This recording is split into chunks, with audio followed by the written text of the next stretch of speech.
I looked pretty vicious, I was told, because I had like all my makeup on, and including my contacts in already. So they were pitch black contacts. So when people were walking by me, they're probably, oh God, watch out, she is a demon. She is a demon. But yeah, I didn't get fully ready until I get to the convention. And for the most part, if I'm Wonder Woman, I still won't drive fully in costume, but then I'll just put on everything like before I get into the convention because it's a little easier. It's more of like just like putting on the belt, putting on the bracers, all that, putting on the wig. If you ever see me driving to a con, or if you live in my area, you see me at Dunkin' Donuts or Starbucks, you'll notice I'll never have my wigs on because I never put on my wig until I have to put on my wig. Wigs suck.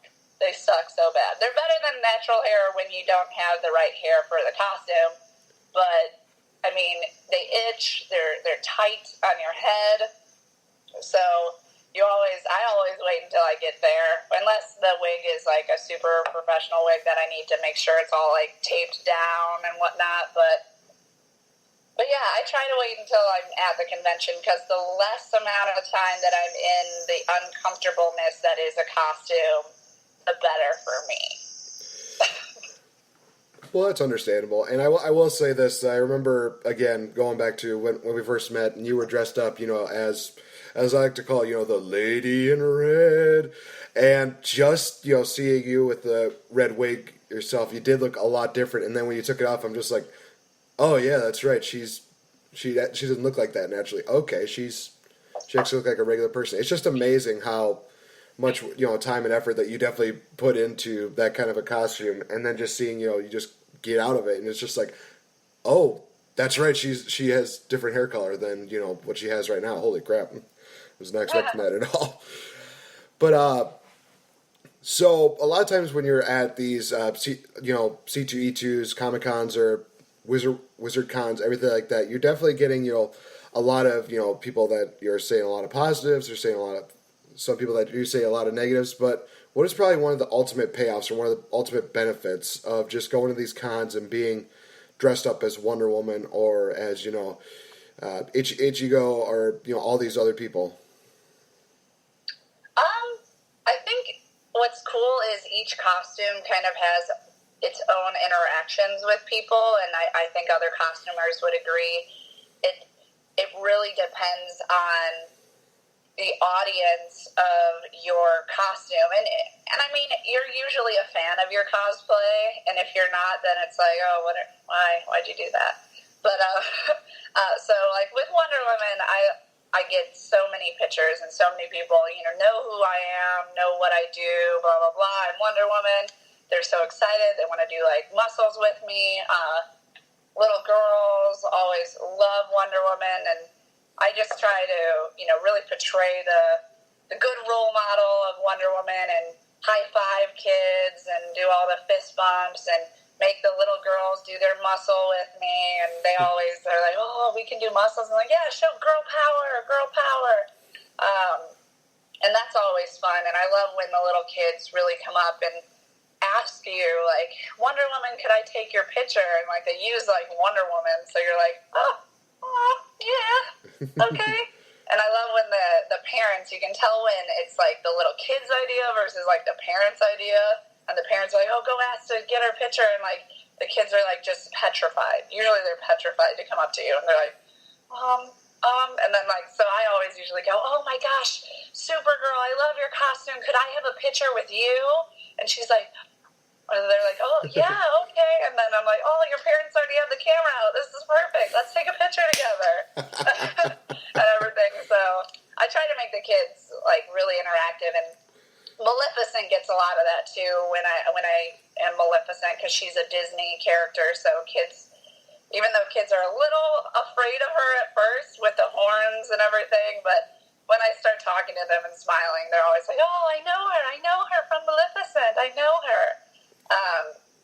Versus like when I'm a deadly sin, the kids don't really interact with me ever. It's more like the people that just like the costume because it's not known. So So it's like, oh, I just like what you're wearing. Like, how that your eyes look crazy or your horns are cool. And I'm like, oh, thank you. Yeah. No one knows who I am because I made this up. So just wanted to just be here in a crazy costume.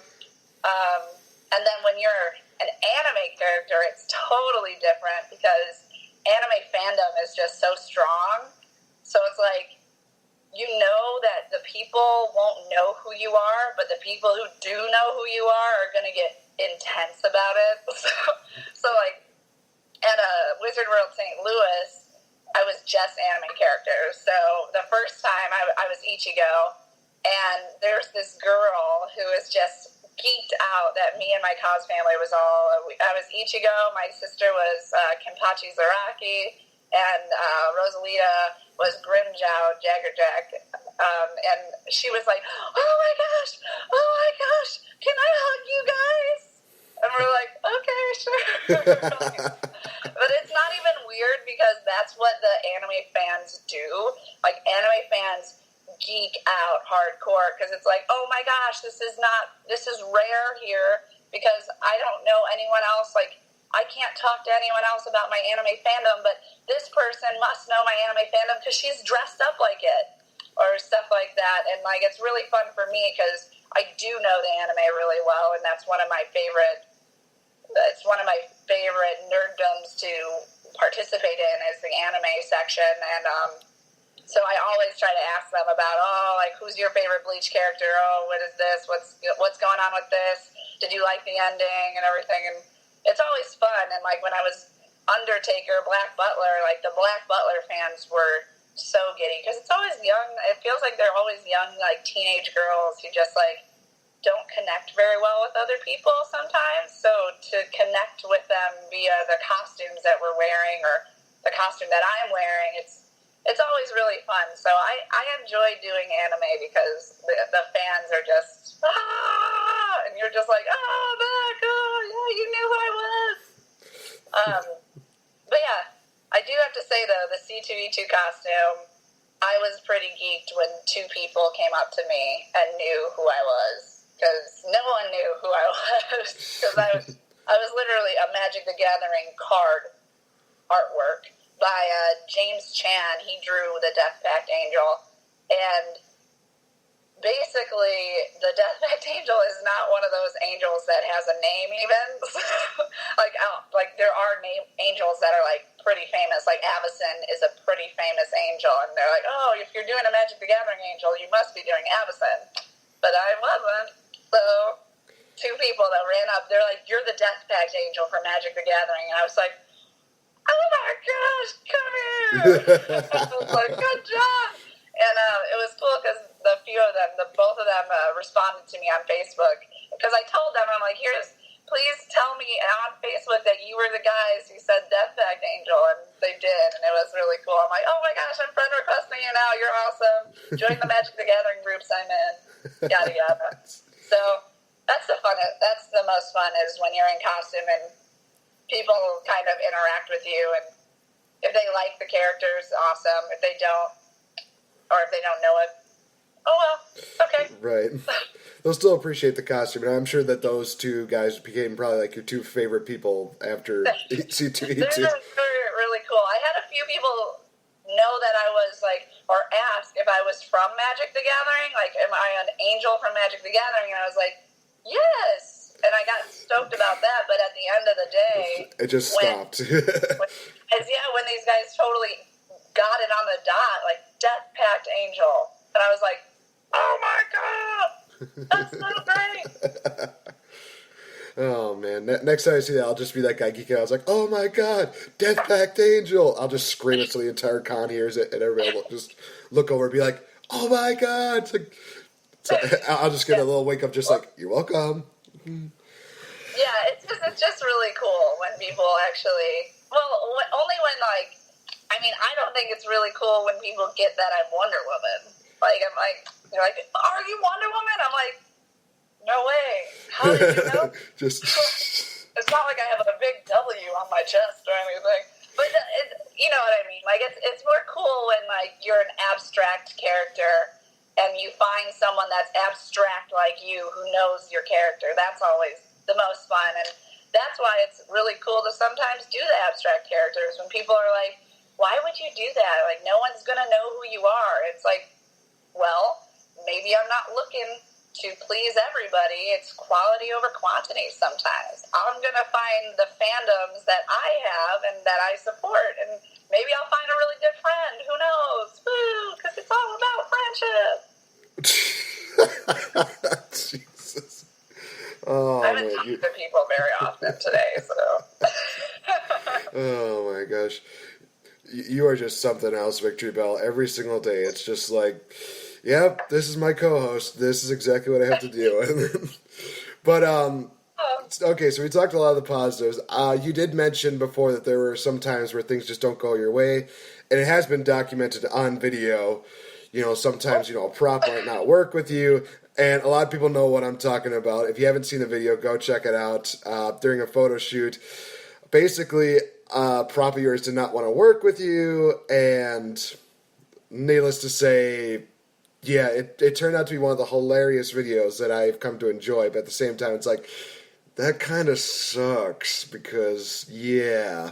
Has there been any other times, like, at a con where maybe, like, a prop doesn't work or a piece of costuming has just fall apart? Like, I can imagine, like, something going wrong with the with the wings, because, if you've seen the video, you know that, they expanded a bit. I could just see somehow, like, one trend, it, just keeps going, one just gets stuck in the middle. But has there ever been another time where, like, a costume or a prop piece has just been very, bipolar, I guess? Like, 1 minute it'll work and the next it's like, no, I'm just not going to do it. Well, I've had that a lot. I feel like everybody, like, there's so many stories that it's just like, yep, that happened to me.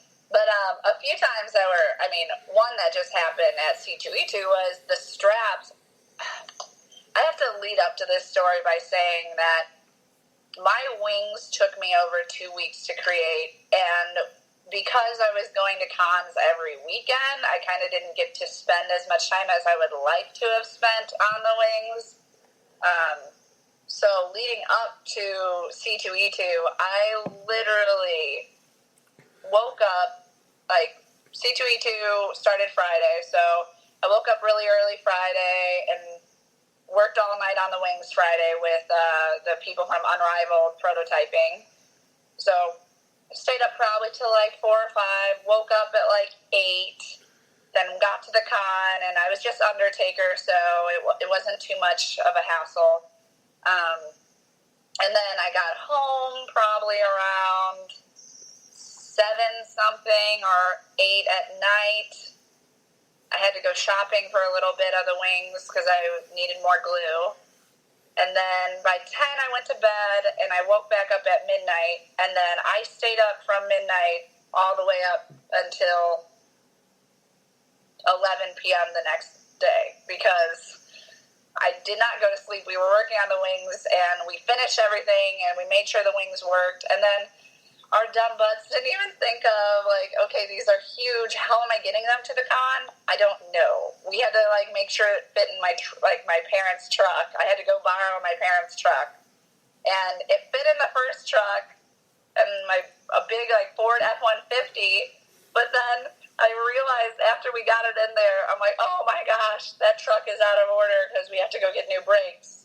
And we're like, oh, no, we only have the Honda Ridgeline, which is, like, a much smaller truck. It's a Honda. It's not a Ford. And I was like, oh, no. So we had to make the wings even smaller by, like, taking off screws and smashing them together after I worked so hard on all those feathers. But we didn't really get to test the straps very good. So when me and Joe got to the con, we were working with the straps. Like, they were fine. And then when I finally connected them, they kind of, like, fell off. And I was like, ooh. And so it took me and Joe probably like a good 40 minutes to figure out how to do these straps so that they wouldn't fall off. And the way I was able to do them is I just, like, literally clogged the strap with, like, as much material as I could and then just clamped it on me. And it was so tight that it was, like, turning my whole arms, like,